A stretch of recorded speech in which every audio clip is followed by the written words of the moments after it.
ડીસામાં ગાર્ડની બેદરકારીથી ગોળીબાર, નિર્દોષ મહિલાનું સારવાર દરમિયાન મોત. બેંક બહાર ગાર્ડની બંદૂકમાંથી અચાનક ગોળી છૂટી રિક્ષામાં બેઠેલી મહિલાને વાગી. ગામમાં શોકનો માહોલ. ડીસામાં એક દુઃખદ ઘટનામાં સિક્યોરિટી ગાર્ડની બેદરકારીને કારણે એક નિર્દોષ મહિલાએ જીવ ગુમાવ્યો છે.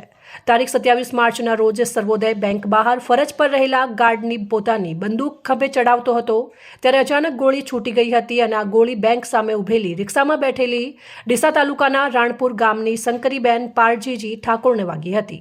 ગોળી વાગતા જ તેઓ ગંભીર રીતે ઇજાગ્રસ્ત થયા અને ઘટના સ્થળે અફરાતફરી મચી ગઈ હતી. તાત્કાલિક તેમને નજીકની હોસ્પિટલમાં અને ત્યારબાદ વધુ સારવાર અર્થે અમદાવાદ સિવિલ હોસ્પિટલ ખસેડવામાં આવ્યા હતા. છેલ્લા કેટલાક દિવસોથી જીવન માટે સંઘર્ષ કર્યા બાદ અંતે તેમનું સારવાર દરમિયાન મોત નીપજ્યું હતું. આ ઘટના સામે આવતા જ ડીસા તાલુકાના રાણકપુર ગામમાં શોકનો માહોલ છવાઈ ગયો છે અને પરિવારજનોમાં આક્રોશ ભભૂકી ઉઠ્યો છે. નિર્દોષ મહિલાના મોતને લઈને સ્થાનિક લોકોમાં પણ ભારે રોષ ફેલાયો છે. પોલીસે ઘટનાની જાણ થતાં જ ગાર્ડને અટકાયત કરી તેની બંદૂક જપ્ત કરી છે. હાલ પોલીસે અકસ્માતે મોતનો ગુનો નોંધી સમગ્ર મામલે વધુ તપાસ હાથ ધરી છે અને ગાર્ડની બેદરકારી અંગે કાયદેસરની કાર્યવાહી હાથ ધરાઈ છે. અહેવાલ અમૃતમાળી, સંબંધ ભારત ન્યૂઝ, ડીસા.